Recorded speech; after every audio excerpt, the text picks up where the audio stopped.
So hormones, hormones are the substances जो कि आपके ब्रेन के पिट्यूटरी में बनते हैं और वो अपने टारगेटेड ऑर्गन्स पे जाकर एक्शन दिखाते हैं with the help of blood.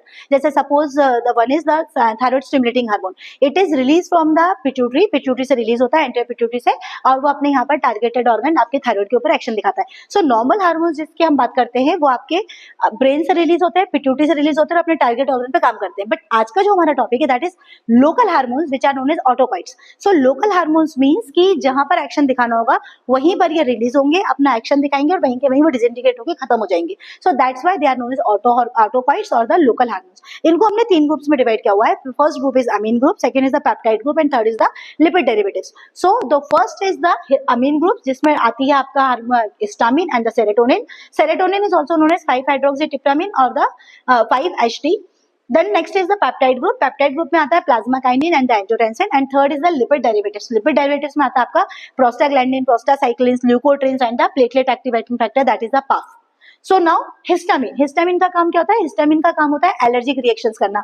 So histamine जो होता है वो हमारी बॉडी के अंदर मास्ट सेल के अंदर रिलीज होता है, स्टोर रहता है, और जब भी मास्ट सेल टूटते हैं तो हिस्टामिन रिलीज करेगा, और हिस्टामिन रिलीज जब भी होगा आपको एलर्जिक रिएक्शन दिखाएगा। अब एलर्जी कैसी हो सकती है, किस चीज को हम एलर्जी बोलते हैं? जैसे सपोज किसी पेशेंट को अचानक से इचिंग होने लगती है, पूरी बॉडी में इचिंग होगी, बड़े बड़े रैशेस आने लग जाते हैं, इन्फेक्शन रिएक्शंस खत्म हो जाती हैं। किसी पेशेंट को सुबह सुबह से उठते हैं, इस खास तौर पे इस बारिश के मौसम में, सर्दी के मौसम में सांस फूलने लग जाती है, that is because of the bronchoconstriction. तो उनको हम लोग अस्थमा का नाम देते हैं, और जैसे ही हम ब्रोंको डायलेटर्स की ड्रग देते हैं पेशेंट ठीक हो जाता है।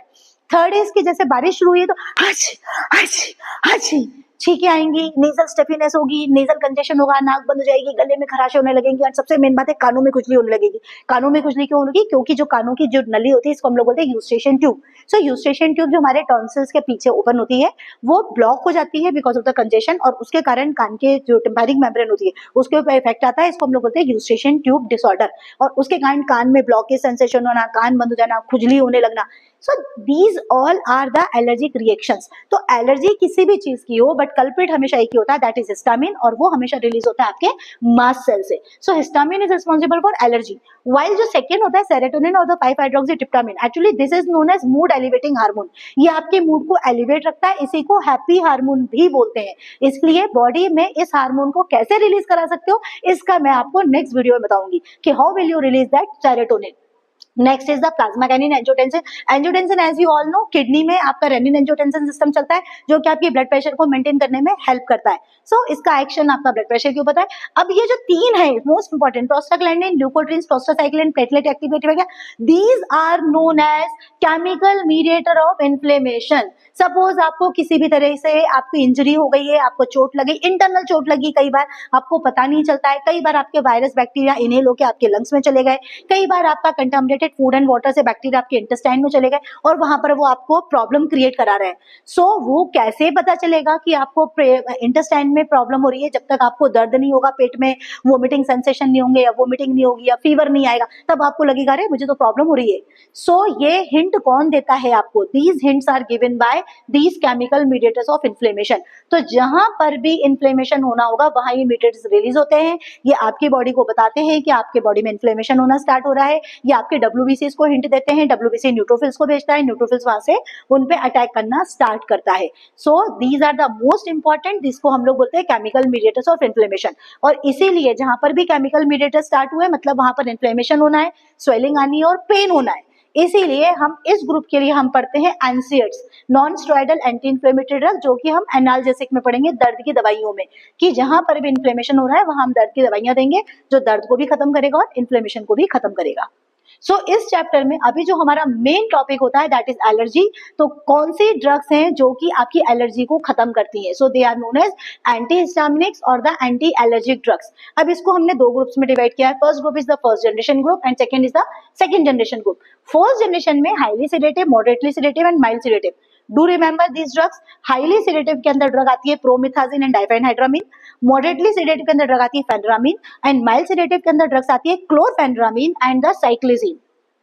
नॉन सेडेटिव के अंदर ड्रग आती है, 2 ग्रुप्स में डिवाइड किया हुआ है, anti allergic and the anti vertigo. Anti allergic में मोस्ट इंपॉर्टेंट है सेट्राजिन, लिवोसेट्राजिन, डेस्लोराटिडिन, एजिलास्टिन, एंड एंटी वर्टाइगो के अंदर ड्रग होती है सिनारिजिन। सो नाउ इनके यूजेस क्या है, अब ध्यान से सुनना। ये सारी ड्रग्स एलर्जी को खत्म करती हैं, लेकिन किस ड्रग को कहां देना है सपोज मैंने बोला हाईली सिडेटिव मतलब नींद लाएगी। अब सी, अगर आपको किसी पेशेंट को सुलाना है तो आपके पास दो ऑप्शन है, आइदर आप सिडेटिव्स नींद की दवाइयां यूज करो और या फिर आप anti allergic highly sedative use करो। अगर आपने सिडेटिव ड्रग यूज किया तो उनका एक्शन होता है सीएनएस डिप्रेसेंट, वो सीएनएस को डिप्रेस करेगी, और अगर कोई भी ड्रग सीएनएस को डिप्रेस करेगी और गलती से ज्यादा डोज में दे दिया तो साइड इफेक्ट्स आने के चांसेस बहुत ज्यादा होते हैं। तो इसलिए अगर हमको as a sedative drug use करना है तो हम सिडेशन नहीं यूज करेंगे, सिडेटिव यूज नहीं करेंगे, we are using highly sedative anti allergics, क्योंकि इनके कोई साइड इफेक्ट्स होते ही नहीं है। तो हम यहाँ पर प्रोमिथाजिन, डाइफेनेड्रामिन या फेनरामिन ये ड्रग यूज कर सकते हैं। लेकिन अगर हमको किसी कॉलेज गोइंग स्टूडेंट को देना है, कोई बच्चा स्कूल जा रहा है, उनको ड्रग देनी है, उनको एलर्जी हो रही है और अगर हमने उनको हाईली सिडेटिव दे दिया तो वो सो जाएंगे, इसीलिए हमको उन्हें देना है नॉन सिडेटिव। तब हम उनको यूज करेंगे सेट्राजिन, लिवोसेट्राजिन, लोराटिडिन या एजिलास्टिन।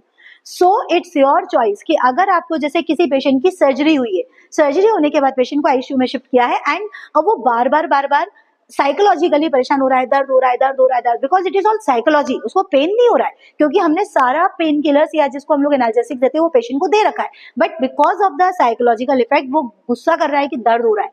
सो अब हम उसको सिडेटिव देंगे तो अगेन वो सीएनएस डिप्रेशन करेगा, नहीं देंगे तो वो तंग करेगा। सो उस केस में we are using highly sedative anti allergic. जैसे इसका एक इंजेक्शन दे दो, पेशेंट कंफर्टेबल होकर आराम से सो जाता है और इसका इंजेक्शन का कोई भी साइड इफेक्ट्स नहीं होते हैं। सो इट्स योर चॉइस कि आपको कहां पर नॉन सिडेटिव्स देने हैं और कहां पर आपको सिडेटिव्स देने हैं। Thank you.